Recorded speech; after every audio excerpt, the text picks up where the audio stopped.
Well, 3 more quarters at 0-0, basically. I like it. We'll just keep playing. Thank you, Coach. Roy? Taylor, thank you. Back in Yulman Stadium, Tulane with the football. And Barnes across the left side. A two-back backfield not featuring Mekhi Hughes. Wacobia with the tackle.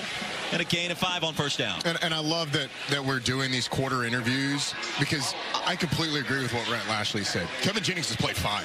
He made a bad throw on the interception, but the decision was the right decision. The strip sack isn't his fault. And I think Rhett Lashley, you can hear it. He likes the way that his young freshman's playing. The question is, can his defense get back to the way they were playing after giving up that last first down? Clayton Johnson, the running back. He'll fake it to him. Pratt wants to go long. Launching one deep. Double coverage. Brazel unable to catch up to it, and SMU was there. Chris Megginson, Ahmad Moses in coverage. Moses had an increased role last week in the win against Navy. He's impressive with a late penalty marker coming down. Hands to the face.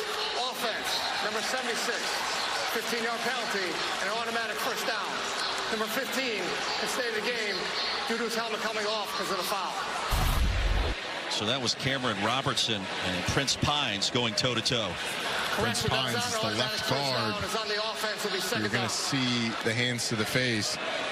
Ends up ripping off the helmet. Cameron Robertson, excuse me. Ends up costing Tulane, putting them way behind the sticks. Roddy, you take away that first play from scrimmage for SMU, and this game so far, surprisingly, has been dominated by SMU. It'll be second down and a long ways to go. After the penalty, they'll set up the screen. Clayton Johnson now healthy.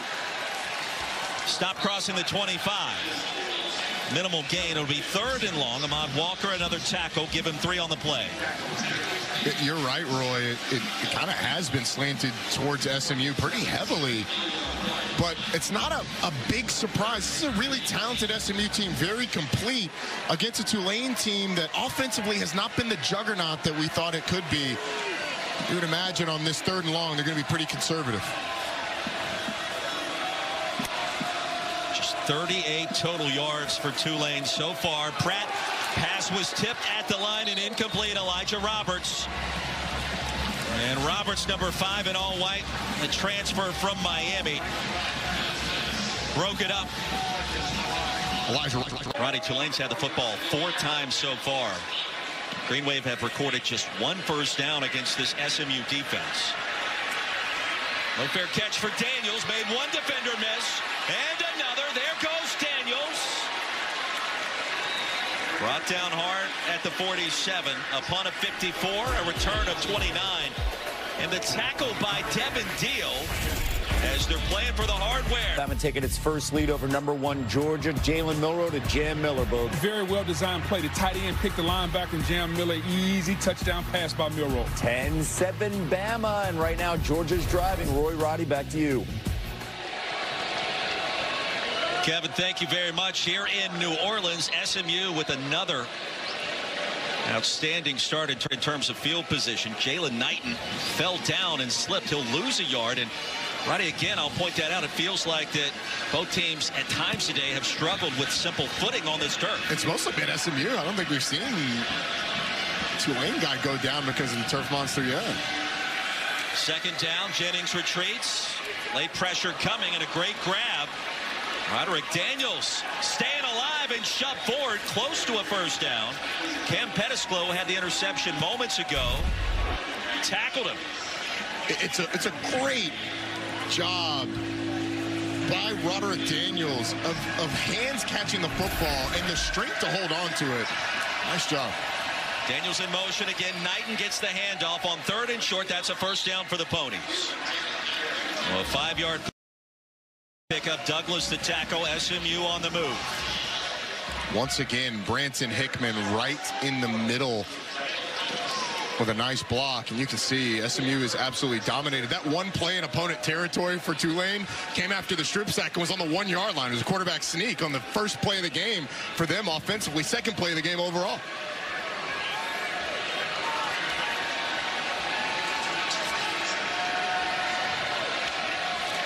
Stone Eby is checked in, serving as a lead blocker for Knighton. inside the 35, stopped by Hamilton, a 5-yard pickup. And now the Ponies, Roddy, starting to run the football a little bit on this possession. And they've started to run the ball the way they like to run the ball. They like those inside runs to the weak side of the field, away from the run strength. It's kind of what they base their entire run game on. Tulane's usually really good at stopping it, but SMU's had success.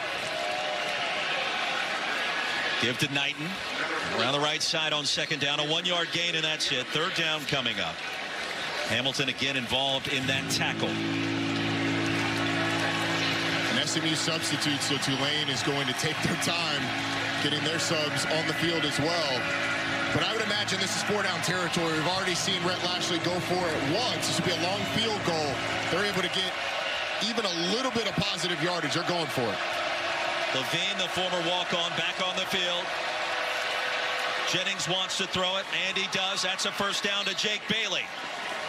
Bailey keeps the drive alive, shoved out near the 23, and a 9-yard gain on 3rd and 3. It's a nice job. It's a cross-dog blitz where both linebackers come and they cross their pass. Zach Levine in the backfield picks the blitz up and gives the quarterback the opportunity to deliver. Really nice job by this offensive line, and Zach Levine in the backfield of giving Kevin Jennings time. Awkward snap. Jennings corrals it, firing towards the end zone, and picked off. Jarius Monroe dove straight in front of the pass. He was trying to spot Jake Bailey, and instead Monroe records his 3rd interception of the season.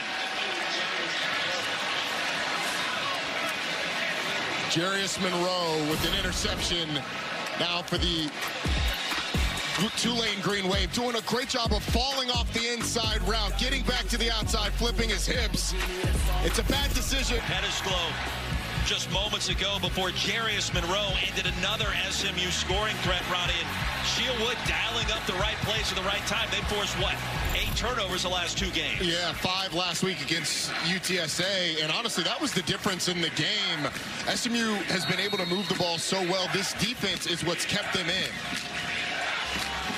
Defensive play caller coming in, and Shieldwood also coaches the linebackers.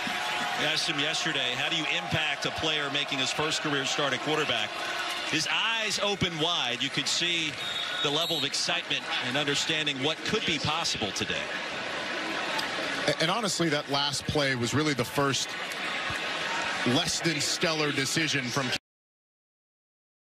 Kevin Jennings. Ill-advised throw. The other one was just a bad throw, but the decision was the right decision.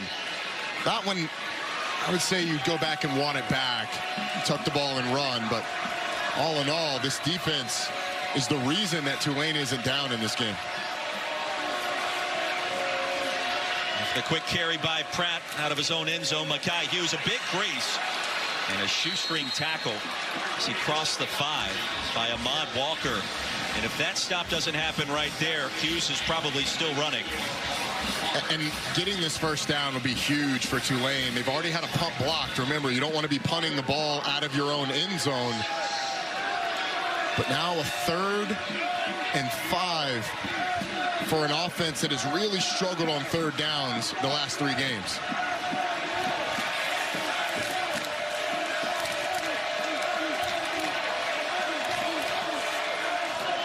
Approaching 9 to play in our second quarter. Play action for Pratt. Pocket collapsing. Pratt escapes and delivers low on the crosser to Jackson.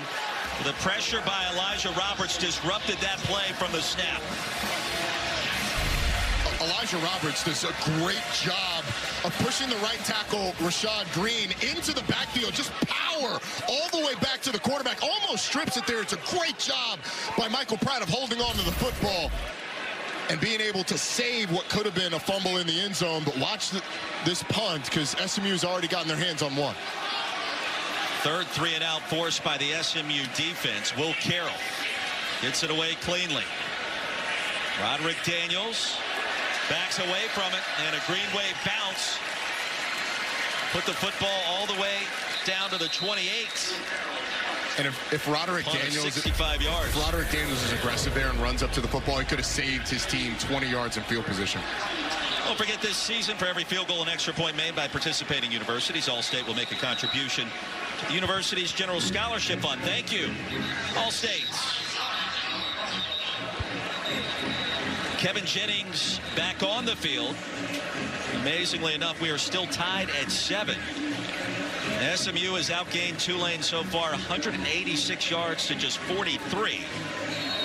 The Ponies have turned it over 3 times. Advantage in first downs obvious.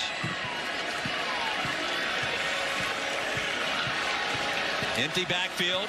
The freshman signal caller drives it on the back shoulder, incomplete. Taylor. Linebacker Tyler Grubbs talked to me a lot about the turnovers from last week and how they plan to carry it into this week. Some people think turnovers are fluky. He said, not us. We focused so much on confusing the picture pre-snap, especially for this young quarterback, not letting him get in a rhythm and not letting anything be too easy. Roddy, is there anything that stood out to you about what they've done pre-snap? Yeah, so they've shown a bunch of different looks from a coverage standpoint, and the pre-snap look doesn't always match the post-snap coverage, and you've seen that. Wheaton around the left side. A 2-yard gain, maybe 3. Machado with a tackle quickly. It's 3rd down, and Roddy, we should point out, on 3rd down so far today, it's gotten pretty loud here at Yulman Stadium. Certainly has, and this is the situation where Tulane can mix up those looks pre-snap. Watch the rotation of the safeties and how many guys that are around the line of scrimmage end up coming after Kevin Jennings. Ponies need 8. Jennings steps up on the move. Pass dropped. Brinson came back to it, and it's incomplete.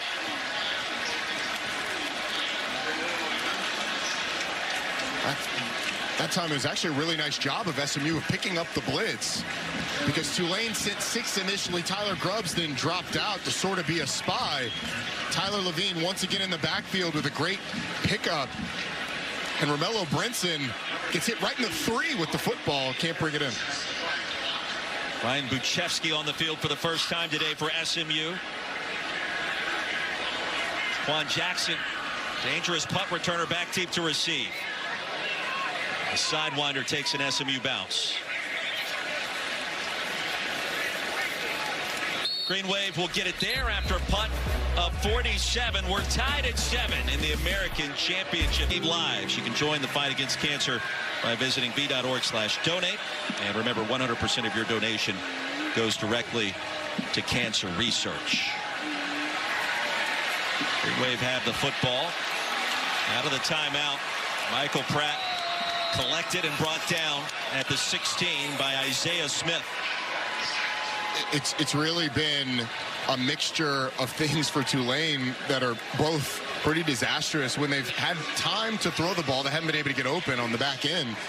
And when they've been able to get open, they haven't been able to protect. So I'm trying to take a shot on first down there. Now they're behind the sticks, and this is the last place that Tulane wants to be. This SMU defense has been all over them.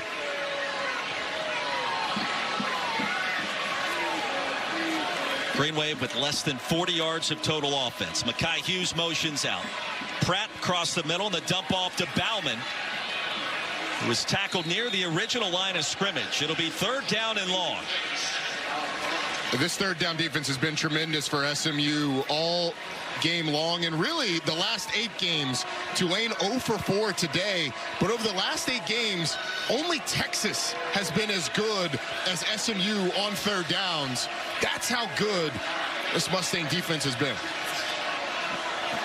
Brett Lashley figured out last offseason, we've got to get better in the secondary. We need more Power 5 talent on our roster. He hit the portal, and it's been lights out since.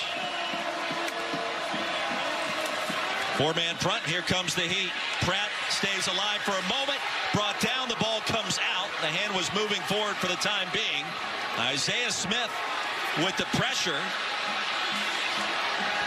And bringing it back will be Elijah Chapman. And Roddy, just to the naked eye in that sequence, it felt like Pratt was able to get the football away cleanly before he was tackled. Ruling on the field is a fumble recovered by the defense. The first down SMU. The previous plays under further review.